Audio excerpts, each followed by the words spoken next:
Jak wygląda umowa z architektem albo z projektantem wnętrz?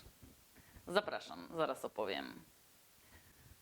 Ja nazywam się Zuzanna Cichocka, jestem architektem z zamiłowania, z wykształcenia i z zawodu i stworzyłam ten kanał po to, żeby podzielić się z Wami całą swoją wiedzą na temat architektury i remontów. Jeżeli jesteście zainteresowani tym tematem, zapraszam na mój kanał, zapraszam do subskrypcji i zapraszam do oglądania nowych filmów.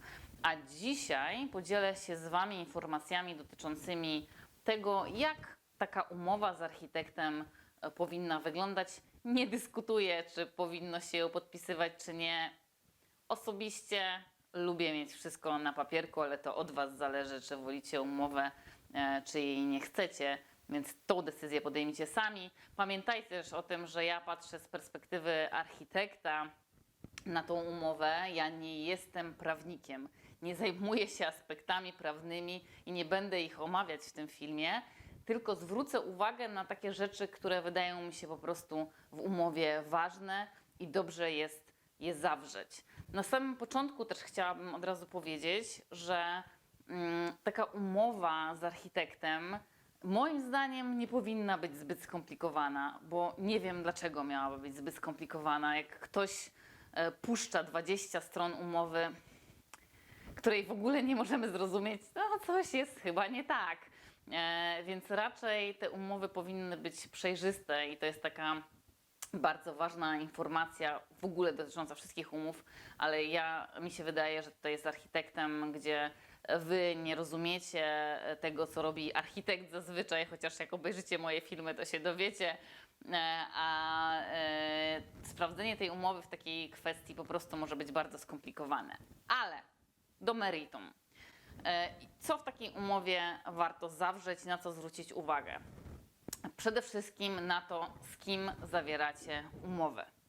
Czy ta umowa jest zawierana z architektem jako osobą fizyczną? Ja może nie będę tą nomenklaturą prawniczą się wypowiadać. Próbuję, ale może to nie wyjdzie. Natomiast kto jest na tej umowie wpisany? Dlaczego to mówię? Ponieważ co innego, jak jest wpisany architekt z odpowiedzialnością swoją, a co innego, jak jest wpisana spółka bez osoby odpowiedzialnej za nią. No bo wiadomo, spółka się zamknie i kto bierze odpowiedzialność, prawda? Więc tutaj warto zwrócić uwagę na to, już nie interpretuję tego prawnie, ale warto zwrócić uwagę na to, kto jest wpisany do tej naszej umowy. Kolejna sprawa, na którą bardzo warto zwrócić uwagę, to jest to, co będzie nam przekazane po zakończeniu tej umowy.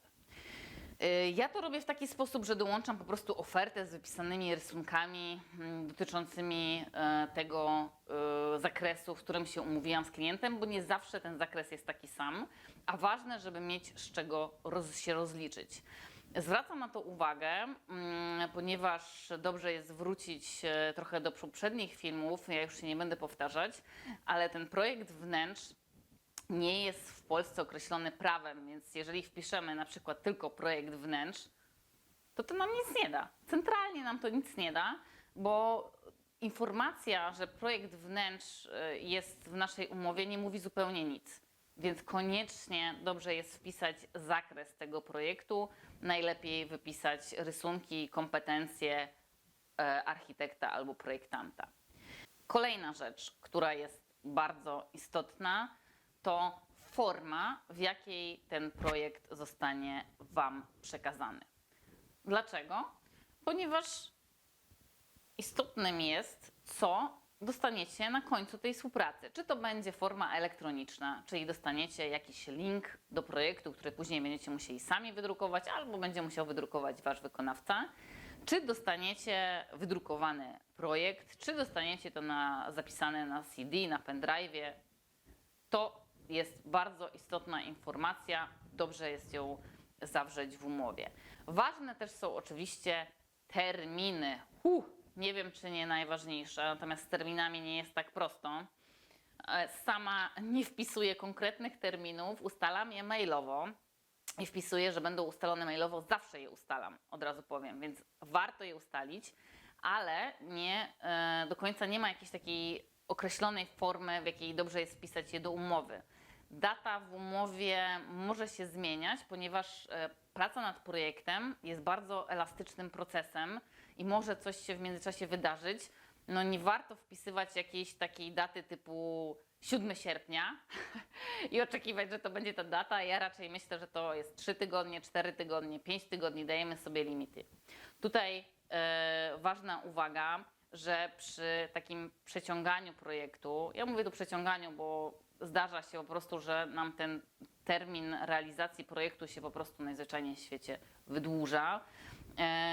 Ta data może być zmieniona i to też dobrze, żeby było wpisane w umowę, że taka data się zmienia. Zazwyczaj architekt to wpisuje, żeby chronić też siebie, że jeżeli na przykład klient jest niezdecydowany, to żeby to nie wpłynęło na architekta. Ale to już tak ze strony trochę architekta powiedziałam, ale może to być w umowie i jest to bardzo istotne dogadanie się, jeżeli chodzi o terminy.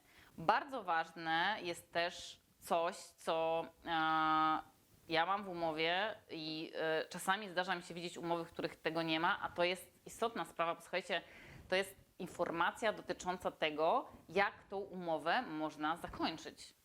No bo załóżmy, podpisaliście umowę na cały projekt, nie na etapy, tylko na cały projekt i na przykład współpraca Wam się w ogóle nie układa. No, zrobiliście te 5 pytań, które warto zadać architektowi, ale to jednak się nie sprawdziło. Sprawdziliście, jak wygląda realizacja projektu, sprawdziliście biuro, referencje, coś nie szczyknęło, tak? Jakaś energia nie zagrała między Wami a architektem i nie możecie dojść do porozumienia. To warto wpisać w umowę, na jakich warunkach tą umowę możecie zakończyć. I ile musicie z tego projektu na przykład zapłacić, tak? Do którego etapu, czy za całość, czy za ten etap, na którym stwierdzacie, że już nie idzie. Już nie idzie i już nie pójdzie, niestety. Informacje, które są też istotne, to jest to, gdzie dokumentacja dotycząca Waszego projektu będzie wypływać. To chodzi o to, że architekci lubią swoją pracę pokazywać, no to też jest ich marketing, ale warto zaznaczyć, co można publikować, gdzie można publikować i co jest istotne jeszcze, to jest oczywiście rozliczenie. Samo w sobie rozliczenie, czyli dokładna, wpisana kwota. Wiem, że to jest banalne, ale wolę to zaznaczyć. I rozliczenie dotyczące etapów i tego, co dostaniecie po każdym etapie i co dostaniecie i jaką kwotę musicie przelać. To jest strasznie istotne nie tylko ze względów dla Was takiego komfortu finansowego, ale także, żebyście wiedzieli, co po czym następuje i co możecie egzekwować z tej umowy. I ostatnia rzecz, która mi przyszła do głowy, a którą ja też wpisuję do umowy, to jest to, co się dzieje po wykonaniu projektu. Czyli co dostaniecie, jak ten zakres się skończy i na przykład będzie potrzebna korekta. Co się stanie? Co jak gdyby, czy tam będzie jakaś kwota doliczona, czy architekt, projektant umywa ręce, co się stanie, tak? To przynajmniej jednym zdaniem dopisać, czy korekty są możliwe, w jakim zakresie. Jeżeli w ogóle korekty nie są możliwe, to czy nadzór telefoniczny albo mailowy, czy to jest jak gdyby możliwe. No bo jeżeli ktoś zostawi Was samych z projektem, oczywiście są inne aspekty prawne. Te, o których powiedziałam tutaj, to są takie podstawowe rzeczy, które ja uważam, że są istotne w komunikacji pomiędzy klientem a architektem. Jeżeli jakaś umowa jest bardziej skomplikowana, zalecam odezwanie się nawet do prawnika. To w końcu nie są tanie rzeczy, projekty, ale mam nadzieję, że ten film przynajmniej Wam trochę naświetlił, jak taka umowa powinna wyglądać. Jeżeli podobał Wam się film, zasubskrybujcie, skomentujcie, a skomentować możecie wszystko i z chęcią poczytam Wasze komentarze, bo wtedy będę wiedziała, jaki film jeszcze chcielibyście obejrzeć albo o czym się jeszcze dowiedzieć, więc śmiało komentujcie, subskrybujcie, oglądajcie inne filmy, a tymczasem do zobaczenia.